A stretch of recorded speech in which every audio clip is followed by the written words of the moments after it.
Hello সবাইকে, good morning. তোমরা সবাই কেমন আছো? আশা করছি তোমরা সবাই খুব খুব ভালো আছো, আর আমরাও খুব ভালো আছি।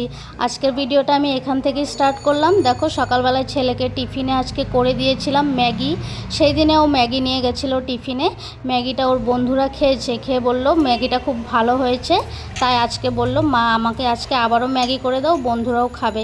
ম্যাগিটা করে দিলাম, আর একটু প্রসাদ দিয়েছি। আমাদের পাশের ফ্ল্যাটের ওরা পুরী গিয়েছিল, পুরী থেকে প্রসাদ দিয়ে গেছে সকালবেলা, সেই প্রসাদটাই একটু ভেঙে দিলাম। ঘরে খাই নিও, তাই বললাম টিফিনে একটু প্রসাদটা খেয়ে নিও।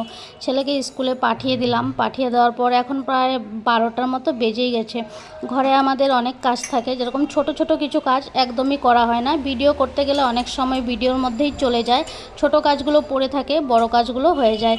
তাই ভাবলাম আজকে ছেলেকে স্কুলে পাঠিয়ে দিয়ে কিছু কিছু ছোট কাজ আছে সেগুলোই করে নিই। যেহেতু রান্নাবান্নার কোনো চাপ নেই, ভাবলাম ডাল ভাত করব আর কিছু একটা ভাজা করে নেব। আমার এই গ্লাস বাটি এগুলো সব ধোয়াই ছিল, আমি আরেকবার ধুয়ে নিলাম। ধুয়ে সুন্দর করে গুছিয়ে রেখে দিলাম। আর এদিকে চালটা ধুয়ে রেখেছিলাম, চালটা ধুয়ে রেখে ভাতটাও এখন বসিয়ে দিলাম। কয়েকদিন আগে খেজুরের প্যাকেট আনা হয়েছিল, খেজুরটাকে একটু ঢেলে নিলাম। আর আজকে সকালে নিমকির প্যাকেট রাখা হয়েছিল, যেহেতু চায়ের সঙ্গে নিমকি খাওয়া হয়নি, সকাল সকাল এগুলো খেতে ভালো লাগে না। তারপর এখানে নিমকির কৌটোটা ধুয়ে রেখেছিলাম আগে থেকেই, এখন শুকিয়ে গেছে, নিমকিটাও ঢেলে নিলাম। আর কিছুদিন আগে কয়েকটা পাঁপড় আনা হয়েছিল। পাঁপড়গুলো আমাদের ঘরে কেউই খাওয়া হয় না, শুধু আমি আর আমার ছেলেই খাই, তাও মাঝে মধ্যে। উনি তো একদমই খায় না। পাঁপড়গুলো ঠোঙায় রেখে রেখে ড্যামের মতো হয়ে যাবে, তাই ভাবলাম পাঁপড়গুলোকেও ঢেলে নেই। পাঁপড়গুলো এই কাচের ছোট একটা বয়ম, এটা ছিল জ্যামের বয়ম, এই বয়মটাতে ঢেলে নিলাম। দেখতে কি সুন্দর লাগছে বলো। আর আজকে সকালবেলা ফ্রিজের উপরে আমার একটা ছোট্ট কাবার ছিল, এই কাবারটিকেও আজকে সকাল সকালে ধুয়ে দিয়েছি। এখন শুকিয়েও গেছে, এখন প্রায় 1টার মতো বেজেই গেছে, তাই ভাবলাম শুকিয়ে গেছে। ফ্রিজের এই কভারটাও ফ্রিজের উপর আবার পেতে দিলাম। রান্নাবান্না সব কমপ্লিট করে গ্যাসটা মুছে নিলাম। রান্নাঘরের সব কাজগুলো শেষ করে আবার রুমের ভেতরে ড্রেসিং টেবিলের উপরে এই ফুলগুলো সব সাজানো থাকে আমার। এই ফুলগুলো আমি মিশো থেকে অর্ডার করেছিলাম, অনেক দিন হয়ে গেছিলো, ফুলগুলো ঝাড়া হয়নি। ফুলগুলোতে খুব ধুলো পড়েছিল, যেহেতু আমাদের ফ্ল্যাটটা একদম রাস্তার কাছে, তাই ভাবলাম আজকে ফুলগুলো সব ধুয়ে দেব। খালি জল দিয়ে ধুয়ে দিয়েছি, ধুয়ে একটু এখানে ব্যালকনিতে রেখে দিচ্ছি। বিকেলের মধ্যে সব জল ঝরে গেলে আবার সুন্দরভাবে গুছিয়ে রাখবো। ফুলের টবগুলো দেখতে কিন্তু খুব সুন্দর লাগে। মিশো থেকে আমি এরকম আরও অনেক অর্ডার করেছি, আজকে আর সেগুলো বের করা হয়নি। কিছুটা ড্রেসিং টেবিলের ভেতরেও আছে। চলে গেছিলাম তারপরে ছেলেকে স্কুল থেকে নেওয়ার জন্য। ছেলেকে স্কুল থেকে নিয়ে এসে ভাত দিয়েছি ওকে, ও ভাত খাচ্ছে বসে বসে। আমি ওর জন্য একটা আপেল কেটে নিচ্ছি।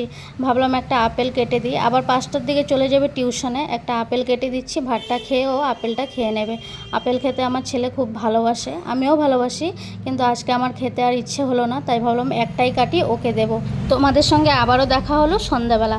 এই যে সন্ধ্যাবেলা আজকে ও চলে এসছে খুব তাড়াতাড়ি, তাই এসে বলল একটু চা করো। আমি বললাম আজকে তো দুধ নেই, দুধ সকালেই শেষ হয়ে গেছে, লাল চা খাবে, বললো লাল চা খাবো, তাই আজকে লাল চাটাই করে নিলাম। আমাদের ঘরে এমনিতে লাল চাটা করা হয়ই না, দুধ চাটাই খাওয়া হয়, একবেলাই খাওয়া হয়, কিন্তু দুধ চাটাই খাই আমরা। যেহেতু দুধ ছিল না আজকে সন্ধ্যাবেলা, তাই বললাম লাল চাটাই করি। একটু আদা একটু নুন চিনি দিয়ে লাল চাটা করে নিয়েছিলাম। আর কটা নিমকি বিস্কুট আর ভুজিয়াটা ও খাবে। আমি ভুজিয়াটা একদম আমার ভালো লাগে না, খুব ঝাল ঝাল লাগে, তাই আমি আর আমার জন্য নিলাম না, ওর জন্যই নিলাম। লাল চা খেতেও ভালো লাগে, আদা দিয়ে গোলমরিচ দিয়ে। মাঝে মধ্যে লাল চাও খাই, এমন না খাই না একদমই। চাটা খেয়ে তারপর প্রায় 8টার দিকে গেছিলাম ছেলেকে টিউশন থেকে নেওয়ার জন্য। আজকে দুজনে মিলেই গেছি, বললাম চলো হেঁটে আসি, আর ছেলেকে একবারে নিয়েও আসবো।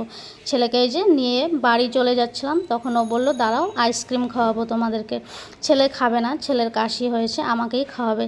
দাঁড়িয়েছিলাম দোকানের সামনে, আর আইসক্রিম খাওয়াবে বললে তো আর না বলা যায় না, আইসক্রিম তো খেতেই হবে। তার জন্যই দোকানের সামনে দাঁড়িয়েছিলাম আইসক্রিম খাওয়ার জন্য। আর ছেলেকে একটা লস্যি কিনে দেওয়া হয়েছিল, ওর কাশি হয়েছে, তাও একটা গরম দেখে লস্যি কিনে দেওয়া হয়েছিল, ও বাড়ি গিয়ে লস্যিটা খাবে। এখানে আমাকে জিজ্ঞেস করছিল কি আইসক্রিম খাবে, আমি বললাম আমি চকোবার খাবো। আইসক্রিম খাওয়ার জন্য এখানে দাঁড়িয়ে আছে। এখন প্রায় 8:30টার মতো হয়তো বেজে গেছে। বাড়ি গিয়ে আজকে রান্না আছে, যেহেতু দুপুরবেলা তেমন কিছু রান্না করা হয়নি, ছেলে আইসক্রিমটা এনে আমার হাতে দিল।